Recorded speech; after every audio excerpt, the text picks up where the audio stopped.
महादेव कहते हैं, जो लोग पवित्र मन के साथ काम करते हैं और रिश्ते निभाते हैं, उनके पीछे खुशियां हमेशा दौड़ती रहती है। ऐसे लोगों के जीवन में शांति बनी रहती है। हमारे पास जो कुछ है उन चीज़ों को ज़्यादा बढ़ा चढ़ाकर नहीं बताना चाहिए, और जो चीज़ें हमारे पास नहीं है और दूसरों के पास है तो उससे ईर्ष्या भी नहीं करना चाहिए। अगर इन बातों का ध्यान नहीं रखेंगे तो मन हमेशा अशांत रहेगा। जो नुकसान हो चुका है उसके लिए दुखी होने से नुकसान और ज़्यादा बढ़ सकता है। इसलिए बीती बातों को भूलकर आगे बढ़ना चाहिए। असफलता फिर से नई शुरुआत करने का अवसर देती है। दूसरे प्रयास में वो गलतियां ना करें जिनकी वजह से पहला प्रयास असफल हुआ था। जो लक्ष्य तय किया है उसके लिए आज से ही काम करना शुरू कर देना चाहिए, क्योंकि समय निकलने के बाद हमें कुछ भी हासिल नहीं हो पाता। सामान्य व्यक्ति अच्छा अवसर मिलने की प्रतीक्षा करता है और असाधारण व्यक्ति अवसर बना लेता है और अवसर मिलने के साथ ही काम करने की तैयारी शुरू कर देता है और सफलता जरूर मिलता है। आत्मविश्वास, उत्साह और धैर्य, जो व्यक्ति इन 3 गुणों को अपना लेता है उसकी सभी समस्याएं खत्म हो सकती हैं। अगर जीवन में लक्ष्य पूरे नहीं हो रहे हैं तो निराशा से बचें और हर स्थिति में खुश रहें, तभी जीवन बेहतर हो सकता है। मुश्किलें जब तक हल नहीं होती तब तक बड़े पहाड़ों की तरह दिखती हैं, लेकिन जब मुश्किलें दूर हो जाती हैं तो हम सारे आनंद पाते हैं। अगर हमारे पास अच्छे काम करने का समय नहीं है तो कम से कम हमें उन कामों से बचना चाहिए जो गलत है। अगर कोई व्यक्ति अच्छे भविष्य के लिए सोच रहा है, वर्तमान में काम नहीं कर रहा है, तो उसका भविष्य अच्छा नहीं हो सकता। अच्छे भविष्य के लिए वर्तमान में काम करने होंगे। हम जैसे भी हैं, हमें खुद पर भरोसा रखना चाहिए। हमारा साहस हर एक परेशानी से बड़ा होता है और साहस से हम किसी भी काम को पूरा कर सकते हैं। लक्ष्य तय करने के बाद तुरंत काम शुरू कर दें और तब तक ना रुकें जब तक कि सफलता नहीं मिल जाती। जिसके भाग्य में जो लिखा है उसे वही मिलेगा और परेशान होने से कुछ अतिरिक्त प्राप्त नहीं होने वाला। सर्वोच्च सत्ता ईश्वर के ही हाथ में है। अतः यदि वो आपसे नाराज है तो दुनिया की कोई ताकत आपकी मदद नहीं कर सकती।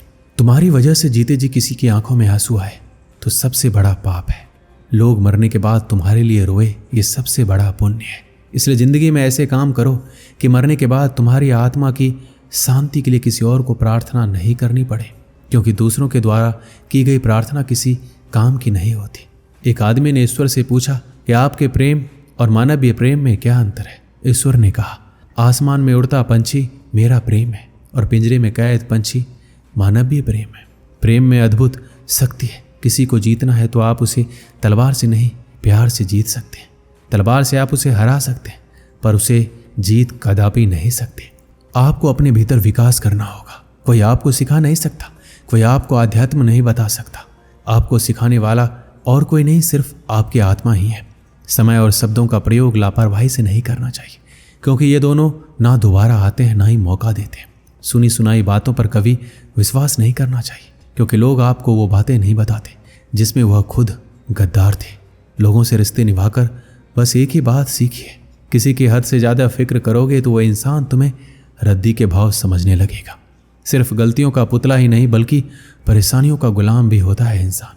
किसी लिए कितना भी लॉयल और ऑनेस्ट क्यों ना रहे, लोग तुमसे दिल भरने के बाद तुम्हें ठुकरा देंगे। हालात चाहे कितने भी खराब क्यों ना हो, दिल से निभाने वाले निभा ही जाते हैं। फिर से शुरू कर रहा हूँ ज़िंदगी को जीना। इस बार औरों से ज़्यादा खुद का ख्याल रखूँगा। नाम उन्हीं का ऊंचा होता है जो बस्ती से निकलकर हस्ती बन जाते हैं। कहने को तो सभी रिश्ते अच्छे होते हैं, पर असलियत में जो रिश्ते बुरे समय पर साथ दे वही सच्चे होते हैं। बहुत समय पहले की बात है। घने जंगल किनारे एक गांव बसा हुआ था। उस गांव में 2 भाई रहा करते थे। दोनों भाइयों के व्यवहार में बड़ा अंतर था। छोटा भाई बड़े भाई से प्यार करता था, लेकिन बड़ा भाई स्वार्थी, लालची और दुष्ट था। वह छोटे भाई से चिढ़ता था और सदा उससे बुरा व्यवहार किया करता था। बड़े भाई के इस व्यवहार से छोटा भाई दुखी हो जाता था, लेकिन उसके प्रति प्रेम के कारण वह सब कुछ सह जाता था और कुछ भी नहीं करता था। एक दिन बड़ा भाई लकड़ी काटने जंगल गया। जहाँ इधर उधर तलाशने पर उसकी नज़र एक ऊंचे पेड़ पर पड़ी। आज इसी पेड़ की लकड़ी काटता हूँ, ये सोचकर उसने कुल्हाड़ी उठा ली, लेकिन वह कोई साधारण पेड़ नहीं बल्कि एक जादुई पेड़ था। जैसे ही बड़ा भाई पेड़ पर कुल्हाड़ी से वार करने को हुआ, पेड़ उससे विनती करने लगा, बंधु मुझे मत काटो, मुझे बख्श दो। यदि तुम मुझे नहीं काटोगे तो मैं तुम्हें सोने के सेब दूंगा। सोने के सेब पाने के लालच में बड़ा भाई तैयार हो गया। पेड़ ने जब उसे सोने के कुछ सेब दिए तो उसकी आंखें चौंधिया गई। उसका लालच और बढ़ गया। वह पेड़ से और सोने के सेब की मांग करने लगा। पेड़ के मना करने पर वह उसे धमकाने लगा, यदि तुमने मुझे और सेब नहीं दिए तो मैं तुम्हें पूरा का पूरा काट दूंगा। ये बात सुनकर पेड़ को क्रोध आ गया। उसने बड़े भाई पर नोकीली सुइयों की बरसात कर दी। हजारों सुइयां चुभ जाने से बड़ा भाई दर्द से कराह उठा और वहीं गिर पड़ा। इधर सूर्यास्त होने के बाद जब बड़ा भाई घर नहीं आया तो छोटे भाई को चिंता होने लगी। वह उसे खोजने जंगल की ओर निकल पड़ा। जंगल पहुंचकर वह उसे खोजने लगा। खोजते खोजते वह उसी जादुई पेड़ के पास पहुंच गया। वहां उसने बड़े भाई को जमीन पर कराहते हुए देखा। वह फौरन उसके करीब पहुंचा और उसके शरीर से सुइयां निकालने लगा। छोटे भाई का प्रेम देखकर बड़े भाई का दिल पसीज गया। उसे अपने व्यवहार पर पछतावा होने लगा। उसकी आंखों से आंसू बह निकले और वह अपने छोटे भाई से माफ़ी मांगने लगा। उसने वचन दिया कि आगे कभी भी उसके साथ बुरा व्यवहार नहीं करेगा। छोटे भाई ने बड़े भाई को गले से लगा लिया। जादुई पेड़ ने जब बड़े भाई के व्यवहार में बदलाव देखा तो उसे ढेर सारे सोने के सेब दिए। उन सोने के सेबों को बेचकर प्राप्त पैसों से दोनों भाइयों ने एक व्यवसाय प्रारंभ किया जो धीरे धीरे अच्छा चलने लगा और दोनों भाई सुख से रहने लगे। इस कहानी से हमें क्या सीख मिलती है? दूसरों के प्रति सदा दयालु रहें। दयालुता सदा सराही जाती है और आप कभी भी किसी के साथ बुरा ना करें, क्योंकि बुरे कर्मों का फल हमेशा बुरा होता है। दोस्तों, इस वीडियो में बस इतना ही। मिलते हैं अगली वीडियो में। अपना ख्याल रखिएगा। हर हर महादेव।